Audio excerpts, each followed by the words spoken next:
शांति। शांति। आज की तारीख है 24/7/16 और आज हम सुनेंगे मीठे मीठे न्यारे न्यारे अव्यक्त बाप दादा की रिवाइज कोर्स की 22/10/81 की ज्ञान मुरली।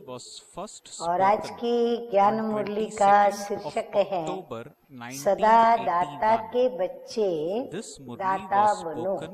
हम जानते हैं कि परमपिता परमात्मा सदैव दाता है, वो हम सभी बच्चों को देते ही रहते हैं, चाहे स्थूल चीजें पदार्थ या फिर सूक्ष्म में सुख शांति आनंद प्रेम जो भी आध्यात्मिक संपत्ति।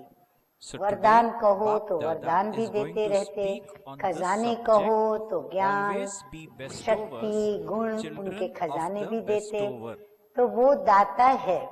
तो हमें भी हम उनके बच्चे हैं, तो दाता के बच्चे दाता होने चाहिए। तो बाबा कहते हैं कि दाता के बच्चे हो तो दाता बनो। मीठे मीठे बाप दादा कहते हैं आज दया के सागर अपने मास्टर दया के सागर बच्चों से मिलने आए हैं। भक्त लोग बाप दादा और आप सर्वश्रेष्ठ आत्माओं का दयालु कृपालु नाम से गायन करते हैं। हाँ, परमात्मा को तो कहते ही हैं कि वो दया का सागर रहम का सागर कृपा का सागर है, लेकिन जो देवी देवताएं हैं जिनका पूजन करते हैं उनके लिए भी कहते हैं कि वे दयालु हैं कृपालु हैं। तो बाबा कहते हैं इसी गुणों के साथ वो गायन करते हैं। तो बाप दादा से व आप सर्वश्रेष्ठ आत्माओं से सर्व धर्म की आत्माएं एक मुख्य चीज जरूर चाहते हैं। अभी वो मुख्य चीज कौन सी है? ज्ञान और योग की बातें हर धर्म में अलग अलग है, जिसको कहा जाता है मान्यताएं। परमात्मा के विषय में या सृष्टि चक्र जन्म पुनर्जन्म कर्म, तो बाबा कहते हैं कि हर एक धर्म में अलग अलग उसके विषय की बातें हैं। ऐसे ही योग की भी हर धर्म के अंदर अलग अलग प्रकार की बातें बताई हुई हैं, जिसको बाबा कहते हैं लोग मानते हैं, इसीलिए वो मान्यताएं कही जाती हैं। लेकिन एक बात सब धर्मों में एक ही है, वो कौन सी?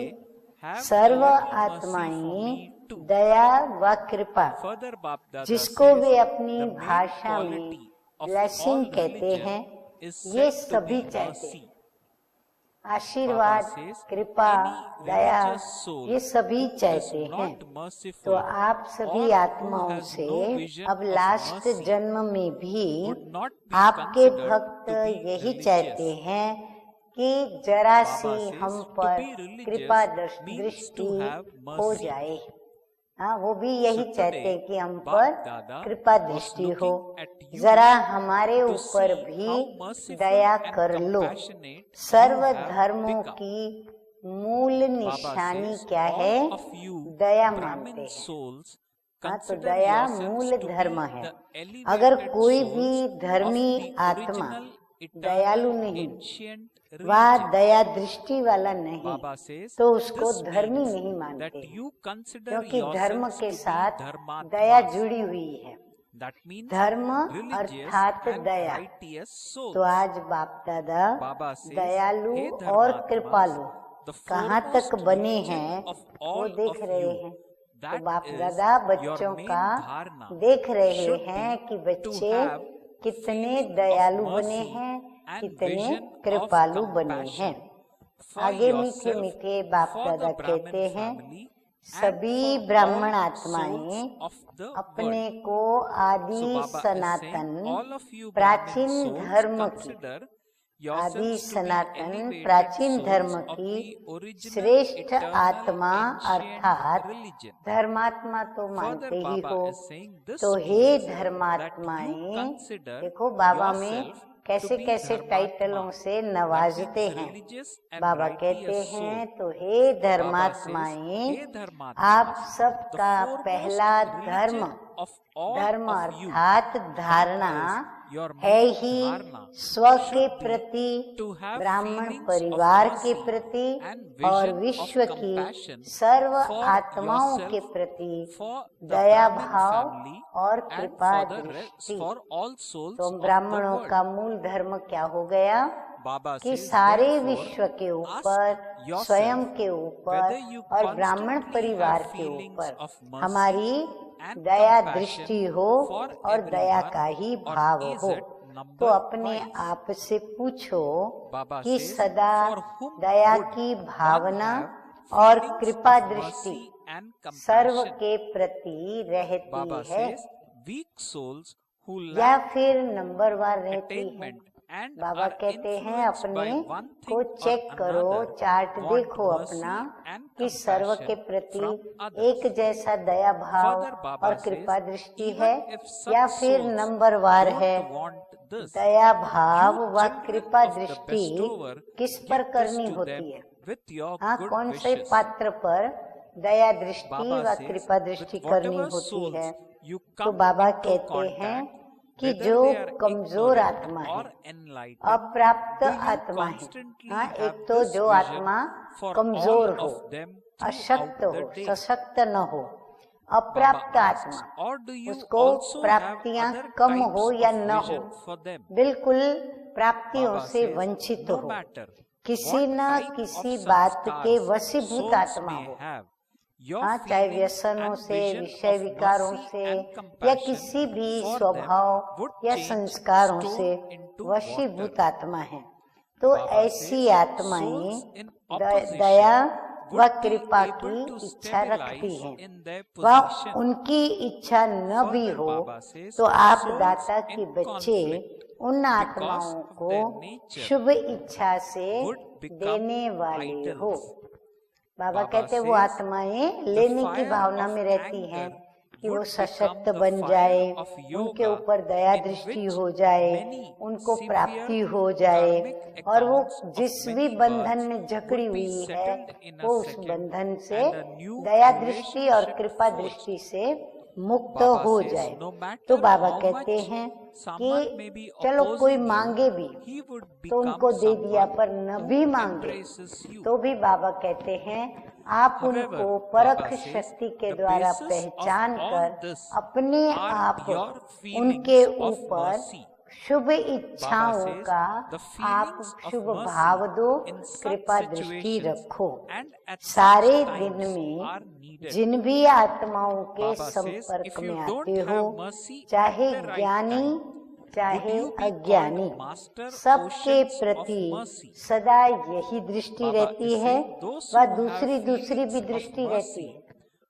बाबा कहते चार्ट को भी चेक करते चले जाओ कि दया दृष्टि कृपा का भाव रहता है या फिर कोई और भाव भी अंदर में आते हैं, चाहे कोई कैसे भी संस्कार वाला हो, लेकिन ये दया व कृपा की भावना व दृष्टि कितनी पावरफुल है। जो बाबा कहते हैं वो पत्थर को भी पानी कर सकती है।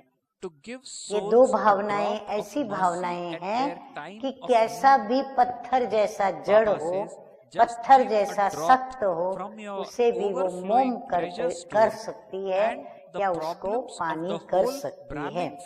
ऑपोजिशन वाले अपनी पोजीशन में टिक सकते हैं। कोई हमारा ऑपोजिशन करता हो तो वो भी दया दृष्टि और रहम दृष्टि से क्या हो जाएंगे, अपनी पोजीशन की सीट पर आ जाएंगे, है ना। वो भी हमारे से उनका व्यवहार बदल जाएगा। स्वभाव के टक्कर खाने वाले ठाकुर बन सकते। हाँ, आज हम देखते हैं चाहे लौकिक परिवार चाहे अलौकिक परिवार, आपस में कईयों की बनती नहीं है। और जब नहीं बनती हैं तो फिर बहुत ही उनकी स्वभाव संस्कारों की टक्कर होती है, फिर तू मैं, फिर लड़ना झगड़ना। तो बाबा कहते हैं लेकिन ये दया दृष्टि और कृपा दृष्टि क्या कर सकती है कि ऐसे टक्कर खाने वालों को भी ठाकुर बना सकती है। ठाकुर माना श्री कृष्ण, उसके समान उसको बना सकती है। क्रोध अग्नि योग ज्वाला बन जाएगी। अनेक जन्मों के कड़े हिसाब किताब सेकंड में समाप्त हो, नया संबंध जुड़ जाएगा। तो बाबा कहते कितने फायदे हो जाएंगे अगर कोई विरोधी या दुश्मन अगर वो बदल जाए और शांत हो जाए, और अगर वो नए संबंध के साथ हमारे साथ मीठा व्यवहार करने लगे, तो ये तो कितनी अच्छी बात है। कितना भी विरोधी हो है, बाबा कहते कितना भी विरोधी है, वो इस विधि से गले मिलने वाले हो जाएंगे। हाँ, अगर उनके ऊपर हम ये भावना न रखें कि ये तो है ही ऐसे, ये तो है वैसे, माना दुश्मन के प्रति जैसे घृणा भाव होता है, नफरत का भाव होता है, या असहयोग किया तो वो हमें अच्छी नहीं लगे व्यक्ति, इसीलिए हम उनको दया भाव न दिखाएं, उन पर कृपा दृष्टि न करें। तो बाबा कहते नहीं, आपका दया भाव, आपकी कृपा दृष्टि क्या करेगी, भले वो कैसे भी हो, आपके दुश्मन ही क्यों न हो, लेकिन वो इस विधि से जब आप उनसे मिलेंगे तो वो आपके गले लग जाएंगे। लेकिन इन सब का आधार क्या हुआ, क्या है आधार, दया भाव। उनके प्रति भी दया की भावना, रहम की भावना। वो जो अंदर में नफरत, घृणा, ये जो अंदर पल रहा है, वो भावना नहीं होनी चाहिए। दया भाव की आवश्यकता ऐसी परिस्थिति और ऐसे समय में है। समय पर नहीं किया तो मास्टर दया के सागर कहलाएंगे। समझो हमारे सामने बराबर कोई ऐसी व्यक्ति आती है जिसके प्रति हमारा दया का भाव उत्पन्न नहीं होता, दया की या रहम की, कृपा की दृष्टि नहीं बनती, पर हम बाबा को याद करके, बाबा से शक्ति लेके उन आत्माओं के ऊपर दया भाव करें, हम कृपा की दृष्टि रखें, तो ऑटोमेटिकली वो विधि क्या कर देगी कि उनको पिघलाएगी। और अगर हमने समय पर, जब वो व्यक्ति हमारे सामने है, हमें मौका मिला है उसको पिघलाने का, मोम करने का, गले लगने का, तो बाबा कहते हैं समय पर अगर करेंगे तो आप मास्टर दया के सागर कहलाओगे। परंतु वो व्यक्ति चली जाए, उसके बाद आपको कोई कहे या आपको बाद में महसूस हो कि काश हम ऐसे करते, तो बाबा कहते हैं जो समय पर नहीं किया तो क्या मास्टर दया के सागर कहलाएंगे? हाँ, नहीं कहलाएंगे। जिसमें दया भाव होगा वो कैसी स्थिति वाला होगा, तो बाबा कहते हैं वो सदा निराकारी, निर्विकारी और निरहंकारी होगा। हाँ, जरूर इन तीन में से कोई भी अगर कमी रही, समझो हम उस समय निराकारी स्थिति में नहीं, अर्थात जिसको भी देखें उसके लिए हमारी दृष्टि वृत्ति क्या रहे कि भाई भाई, एक बाप के हम बच्चे हैं, तो उनके प्रति दया भाव तो आप ही उमटेगा। फिर निर्विकारी, अंदर में किसी भी प्रकार के विकार की, यानी क्रोध भी घृणा और नफरत का बीज है, तो इसीलिए वो भी भावना न हो। और निरहंकारी, उसने हमारे साथ ऐसा किया तो हम भी यही करेंगे, हम क्यों उसको वो करें, होता है ना अंदर में। तो ये अहंकार आता है कि मैं ऐसा करती हूँ या करता हूँ तो मैं उसके साथ ऐसा नहीं करूँगी। तो ये देह अभिमान या अहंकार, मनसा निर्विकारी हो। कौन सक्सेस जाता है, जिनकी मनसा निराकारी हो। वाचा निर्विकारी हो और कर्मणा निरहंकारी हो। हाँ, मनसा में बाबा की याद हो और वाचा निर्विकारी माना किसी भी प्रकार के वैर या बदला लेने की भावना उनके प्रति न हो। न स्मृति में आए कि इसने मेरे साथ ऐसा किया इसीलिए मैं भी ऐसे करूं, नहीं। बाबा कहते कर्मणा में फिर निरहंकारी, हाँ, अहंकार न हो हमारे अंदर, इसको कहा जाता है, हाँ, क्या कहेंगे उसको, दयालु और कृपालु आत्मा। तो हे दया से भरपूर भंडार आत्माएं समय पर किसी आत्मा के प्रति दया भाव की क्या अंजलि नहीं दे सकते हो? हाँ, दे ही सकते हैं। भरपूर भंडार से थोड़ी अंजलि दे दो तो सारे ब्राह्मण परिवार की समस्याएं ही समाप्त हो जाए। हाँ, आपस में बनती नहीं, लेकिन यदि रहम भाव रखना शुरू करें तो रहम भाव हमसे ऑटोमेटिकली श्रेष्ठ कर्म करवाएगा। तो इसीलिए बाबा कहते हैं सारे ब्राह्मण परिवार की समस्या क्या हो जाएगी, समाप्त हो जाएगी। संस्कार तो आप सबके अनादि अविनाशी दातापन के हैं। देवता अर्थात देने वाला। हाँ, परिभाषा बाबा ने हमको बता के रखी है। संगम पर तुम मास्टर दाता हो। हाँ, भक्ति मार्ग में लेवता, संगम पर दाता है। आधा कल्प तुम देने वाले हो। द्वापर से भी आपके जड़ चित्र देने वाले देवता ही कहलाते हैं। आपकी जड़ मूर्तियां भी भक्ति मार्ग में क्या कहलाती हैं, दाता। उनका हाथ भी एक ऐसे दातापन का दिखाया जाता है।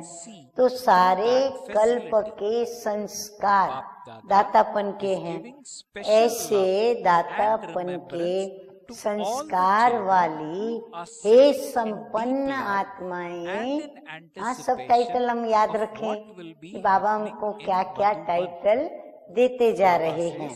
तो दातापन के संस्कार वाली हे संपन्न आत्माएं समय पर क्यों नहीं दाता बनते हो? हाँ, समय पर दाता बनो ना, पर समय पर दाता नहीं बनते हो तो क्यों नहीं बनते हो? लेने की भावना दाता के बच्चे कभी कर नहीं सकते। बाबा कहते लेने की भावना नहीं, कि उसने हमको मान नहीं दिया था, हम क्यों मान दे? वो हमारे से ऐसा व्यवहार करती, माना अच्छा व्यवहार नहीं करते, हम क्यों करें? कि लेने की भावना तो ये दाता के बच्चों में तो हो ही नहीं सकती। यह दे तो मैं दूं। ये देवता नहीं, लेकिन क्या हो गए, लेवता हो गए। माना वो मुझे पहले दे तो मैं लूंगी, तो पहले लेवता बनूं, फिर मैं उसको दूंगी।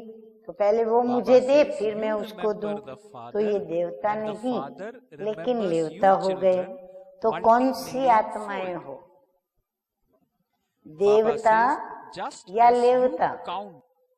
हाँ, मैं समझती हूँ 100% हम सभी का जवाब यही होगा कि हम देवता हैं, ना कि लेवता। अच्छा, आगे प्यारे प्यारे बाप दादा कहते हैं, हे इच्छा मात्रम अविद्यात्माएं। हाँ, जिनको पता ही नहीं कि इच्छा क्या चीज होती है, तो ऐसी तुम दाता के बच्चे हो। तो हे इच्छा मात्रम अविद्यात्माएं, अल्पकाल की इच्छा के खातिर देवता के बजाय लेवता नहीं बनो। देते जाओ, देते हुए गिनती नहीं करो कि मैंने ये दिया, वो दिया, ऐसा किया, तो भी इसको हमारा कोई कदर नहीं। तो बाबा कहते गिनती मत करो कि मैंने इतना किया, इसने नहीं किया। ये गिनती करना दातापन के संस्कार नहीं। इसी प्रकार कई काम की भी गिनती करेंगे। सुबह से मैंने ये काम किया, वो किया, वो किया, वो किया। बाबा कहते गिनती नहीं करो, लेकिन करते चले जाओ। फ्रॉक दिल बाप के बच्चे ये बातें गिनती नहीं करते।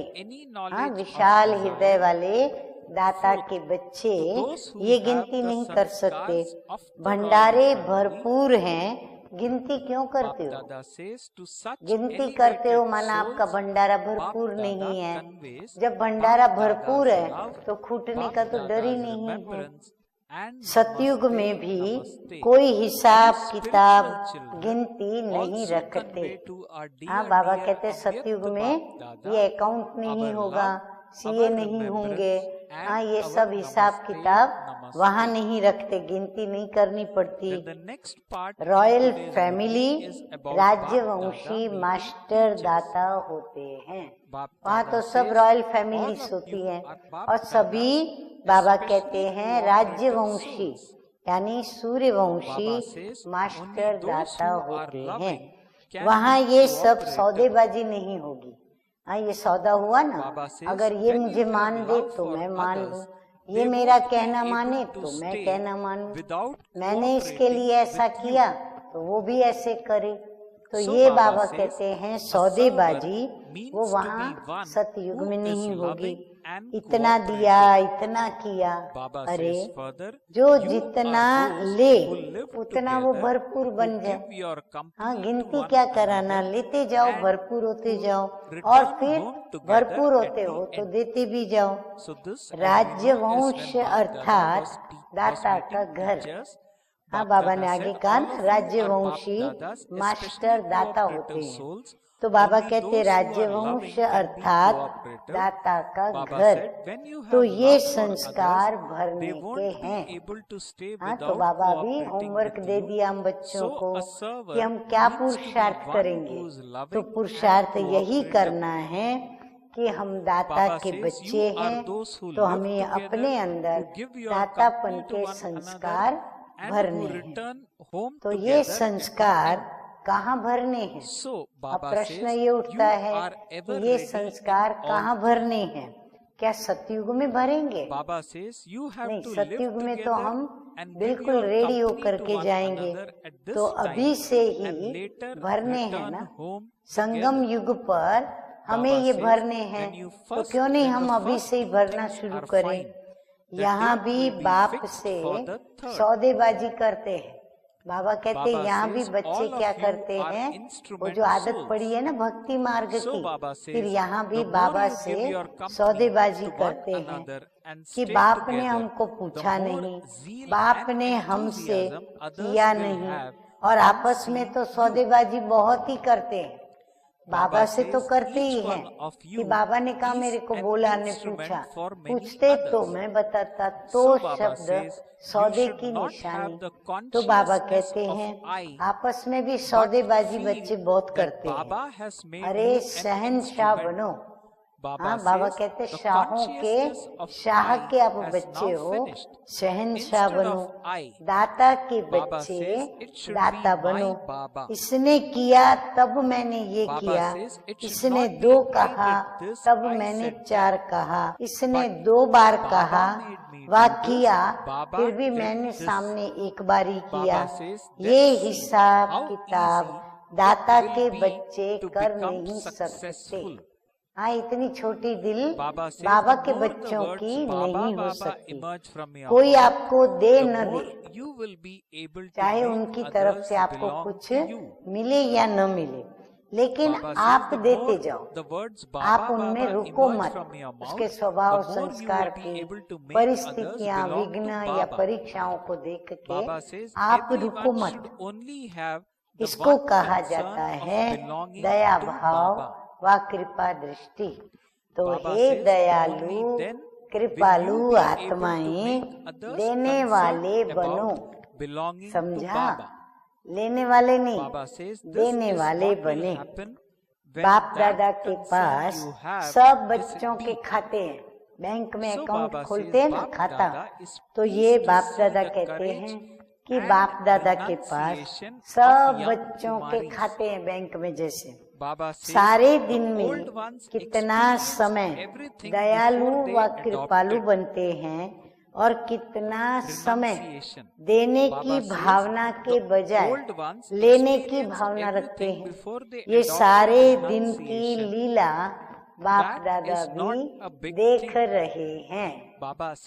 जैसे आप लोगों ने ये वीडियो सेट लगाया है तो देखते भी हो और सुनते भी हो, तो बाप दादा के पास भी हर एक के लिए टीवी सेट है। हर एक का अलग अलग टीवी सेट है। जब चाहे तब स्विच ऑन कर दें, हाँ, और बाबा देख लेता है। बाबा कहते हैं कि ये है सेवा के साधन, हाँ, वीडियो कैमरा या फिर जो भी हमारे पास कंप्यूटर है या जो भी सेवा के इलेक्ट्रॉनिक साधन है, तो ये सब तो सेवा के लिए साधन है। और वह तो है बाप और बच्चों के हाल चाल का साधन। कौन सा?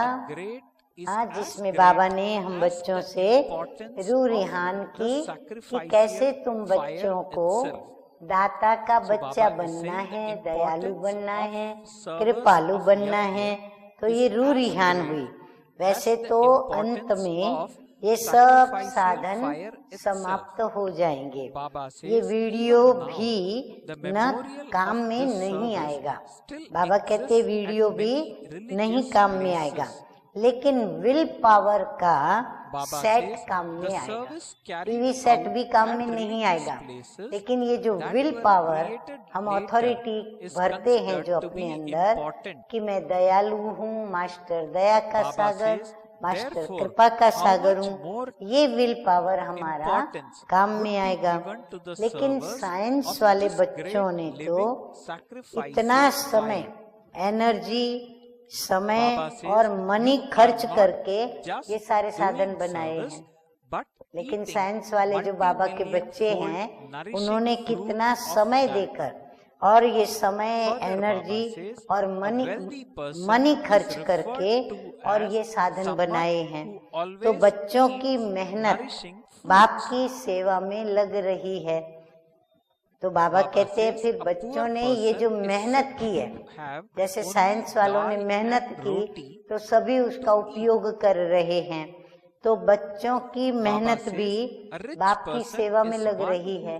ये जो भी सेवा कर रहे हैं, कैमरा से, चाहे कंप्यूटर से, चाहे इलेक्ट्रॉनिक कोई भी साधन से, या वो साधन ना भी हो तो मनसा वाचा कर्मणा, शरीर की कर्मेंद्रियों से, तो ये सब क्या है, सेवा में लग रहा है। इसीलिए बाप भी क्या करते हैं, बच्चों की मेहनत देखकर खुश होते हैं कि सेवा के साधन बच्चों ने अच्छे बनाए हैं। हाँ, वैज्ञानिकों के ऊपर भी बाबा खुश होते हैं कि मेरे वैज्ञानिक बच्चों ने ये सेवा के साधन बहुत अच्छे बनाए हैं। फिर भी हैं तो बच्चे ना। हाँ, देखो बाबा का भाव कितना रहम का, प्यार का, कृपा करने का। फिर भी है तो बच्चे ना। बच्चों की इन्वेंशन देख खुश तो होंगे। हाँ, और सबसे ज्यादा खुशी किसको होती है, माँ बाप को होती है। जिस भी कार्य में लगे हुए हैं उसी कार्य में सफलता भी पा रहे हैं, चाहे अल्पकाल की ही हो, लेकिन सफलता तो है। सफलता खुशी तो रखती है ना, खुशी में तो लाती है। इसलिए बाप दादा वीडियो सेट को नहीं देखते, लेकिन उन बच्चों को देखते हैं। हाँ, जो बच्चों के अंदर ये विशेषता हो, जो ये सारे साधन न होते हुए भी अपनी विल पावर से सेवा में सफलता को प्राप्त करते हुए आगे बढ़ते जा रहे हैं। आगे मीठे मीठे बाप दादा कहते हैं कि इस ही साधन के द्वारा देश विदेश के बच्चे चारों ओर से देखेंगे और सुनेंगे, तो बाप दादा भी चारों ओर के सर्व बच्चों को जो यही लगन लगा कर बैठे हैं कि आज मधुबन में क्या होगा। हाँ, तो बाबा कहते हैं कि इसी साधन से तो आज ये फायदा हो रहा है कि इतने सारे बच्चे सन्मुख में बाप दादा की ज्ञान मुरली सुनते हैं। परंतु बाबा कहते हैं कि जो विदेश के बच्चे हैं, जो सन्मुख बैठे हैं, वो तो सन्मुख लाभ ले रहे हैं, परंतु देश विदेश के जो बच्चे सन्मुख नहीं दूर बैठे हैं, वो बच्चे इसी लगन में बैठे हैं, यही लगन लगा कर बैठे हैं कि आज मधुबन में क्या होगा। यानी बाप दादा की पधरामणी होंगी तो बाप दादा क्या बताएंगे।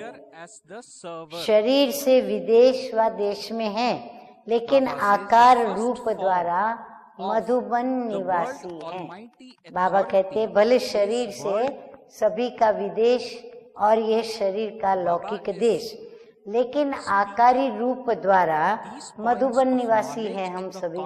अगर ये देह का भान तोड़े तो हम विदेही बाप के बच्चे मधुबन निवासी बन जाते हैं।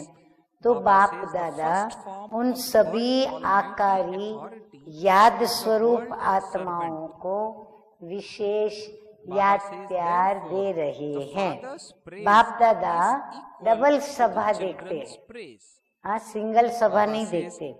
सिंगल नहीं, एक साकारी सभा और एक है आकारी सभा। सबकी याद बाप दादा को पहुंच रही है। हाँ, कई बार अंदर में संकल्प चलता, पता नहीं हमारी याद पहुंचती भी है या नहीं। तो बाबा कहते हैं मीठे बच्चे, याद तुम्हारी पहुंचती है, सभी सबकी याद पहुंच रही है। अच्छा, सभी के पत्रों का एक ही उत्तर है। बाबा को बच्चे भिन्न भिन्न जगह से पत्र लिखते हैं और विदेशी खास लिख करके बाबा की कुटिया में, नहीं तो बाबा के कमरे में रखते हैं। तो बाबा कहते हैं सभी के पत्रों का एक ही उत्तर है, और वो उत्तर क्या है। भले वे बाप को याद करते, बाप पदम गुणा उन बच्चों को भी याद करते हैं। जैसे वे दिन गिन रहे हैं, वैसे बाप भी हर बच्चे की गुणमाला सदा सिमरण करते रहते हैं। हाँ, देखो बाबा कहाँ जा रहा है और हम कहाँ पर हैं। सभी बच्चों का एक ही मिलन का संकल्प है, और बाप दादा भी ऐसे मिलन मनाने वाले, संकल्प रखने वाली आत्माओं के विशेष अमृत वेले के मिलन में मनाए रिस्पॉन्ड देते हैं, और सर्व की सेवा के प्रति विशेष संकल्प देते रहते हैं। अच्छा, ऐसे सदा दया भाव और कृपा दृष्टि रखने वाले, सदा देने वाले, हाँ, न कि लेने वाले, सदा देने वाले, लेने की कामना नहीं रखने वाले, इच्छा मात्रम अविद्या ऐसी स्थिति में रहने वाले, ऐसे राज्यवंश संस्कार वाले श्रेष्ठ आत्माओं को बाप दादा का याद प्यार और नमस्ते। हम रूहानी बच्चों का रूहानी बाप दादा को याद प्यार, गुड मॉर्निंग और नमस्ते नमस्ते। एक पैराग्राफ बहुत ही अच्छा है जो मैं आपको बाप दादा के ये महावाक्य सुनाती हूँ। तो बाप दादा भी सेवाधारी बनकर आते हैं। बाबा कहते हैं मैं भी क्या करता हूँ, सेवाधारी बनकर आता हूँ। वर्ल्ड ऑलमाइटी अथॉरिटी का पहला स्वरूप तो वर्ल्ड सर्वेंट है ना। तो जैसे बाप वैसे बच्चों का गायन है, निर्विघ्न सेवाधारी होना। हाँ, बाबा जब निरहंकारी और वर्ल्ड सर्वेंट बन करके और ओबीडियंट बन करके और यदि सेवा करते हैं तो बाबा कैसे सेवा करते हैं, तो बाबा कहते हैं आप भी ऐसे निर्विघ्न सेवाधारी होना। सेवा के बीच में कोई विघ्न तो नहीं आता। कौन से विघ्न? जैसे वायुमंडल का, संग का, आलस्य का, भिन्न भिन्न विघ्न है। तो किसी भी प्रकार का विघ्न आया माना क्या हुआ? सेवा खंडित हो गई ना। हाँ, रुकना पड़ा ना उसके लिए। अखंड सेवा हो, कोई विघ्न ना आवे और कभी भी सेवा के लिए रुकना न पड़े। किसी भी प्रकार के विघ्नों में कभी नहीं आना। निर्विघ्न सेवा उसका ही महत्व है। हाँ, सेवा भी गायन किसका होगा? जिनकी सेवा निर्विघ्न होगी, जरा भी संकल्प मात्र भी विघ्न न हो। बाबा कहते हैं उसके मन के अंदर भी संकल्प मात्र भी ये विघ्न न हो सेवा के प्रति। ऐसे अखंड सेवाधारी कभी भी किसी चक्र में नहीं आते। हाँ, कोई भी चक्र उनके ऊपर चल नहीं सकता। कभी कोई व्यर्थ चक्र में नहीं आना। हाँ, आज बाप दादा हम बच्चों को खूब अच्छी रीति से तैयार करके कह रहे हैं कोई भी व्यर्थ चक्र में नहीं आना, तब सेवा में सफलता होगी। हाँ, तो सेवा भी सफल हो जाएगी, नहीं तो सेवा की सफलता नहीं होगी। शिव भगवान वाच, अगर संकल्प मात्र भी विघ्न होगा और निर्विघ्न सेवा नहीं करेंगे तो ऐसे अखंडधारी कभी जो चक्र में कभी नहीं आते, कोई व्यर्थ चक्कर में नहीं आना है, तभी बाबा कहते हैं ऐसे सेवाधारी जो व्यर्थ चक्कर में भी न आवे, सेवा सफल हो जाएगी। नहीं तो सेवा की सफलता नहीं होगी। अच्छा, अब हम सुनेंगे वरदान। प्यारे प्यारे सतगुरु बाबा का वरदान है, संशय के संकल्पों को समाप्त कर, हाँ, माया जीत बनने वाले विजयी रत्न भव। तो बाप दादा कहते हैं कि कभी भी पहले से ये संशय का संकल्प उत्पन्न न हो कि ना मालूम हम फेल हो जाए तो। हाँ, बाबा कहते नहीं, यही सोचो कि हम है ही विजयी रत्न, तो फेल होने का तो सवाल ही नहीं है। संशय बुद्धि होने से ही हार होती है।